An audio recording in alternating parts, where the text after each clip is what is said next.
బయట వెదర్ చూస్తే చాలా అంటే చాలా చల్లగా ఉంది. ఇంకా దానికోసం అయితే మేము మార్నింగ్ బ్రేక్‌ఫాస్ట్ కోసం అయితే ఎగ్ మ్యాగీ చేసుకున్నామనమాట. యాక్చువల్లీ ఎగ్ మ్యాగీ మన ఇక్కడ వైజాగ్‌లో రిషికొండ దగ్గర బాగా ఫేమస్. అండ్ అక్కడ అంటే బీచ్ చూస్తూ తినొచ్చు. ఇక్కడైతే ఇప్పుడున్న ప్రెజెంట్ ఉన్న క్లైమాట్‌కైతే మనం ఇంట్లో చేసుకుని తినొచ్చనమాట. టేస్ట్ అయితే సూపర్ అంటే సూపర్ వచ్చింది. కానీ ప్రిపేర్ చేసింది నేను కాదు, మా ఆయన చేశారనమాట. టేస్ట్ అయితే చాలా అంటే చాలా బాగుంది.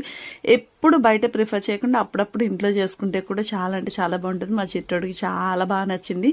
ఇంకా మా ఆయనే చేశాడు కాబట్టి ఆయన ఎలాగో బాగుందంటారు, కానీ సూపర్గా ఉంది నిజంగా రియల్గా.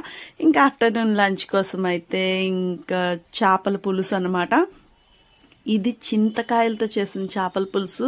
టేస్ట్ అయితే చాలా అంటే చాలా బాగుంది. బెండకాయలు వేసి చేసాము.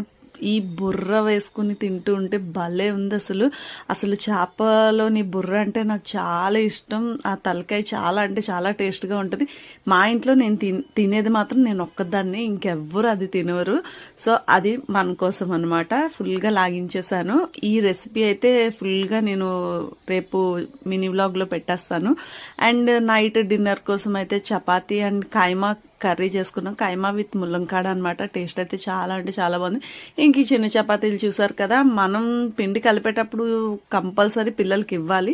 ఇస్తే ఇదిగోండి మా చిట్టి చూడండి అసలు ఎన్ని చపాతీలు చేసిందో, దానివన్నీ వేయించేసి దానికి కూడా ఇచ్చేసాను. అది కూడా తినేసింది. ఇంకా మా ఆయన అయితే మటన్ కైమా చేశారు. ఈరోజు మా ఆయనకి వీక్లీ ఆఫ్ అనమాట. సో అందుకని ఇంట్లో వంట మొత్తం ఆయన చేత చేయించేశాను.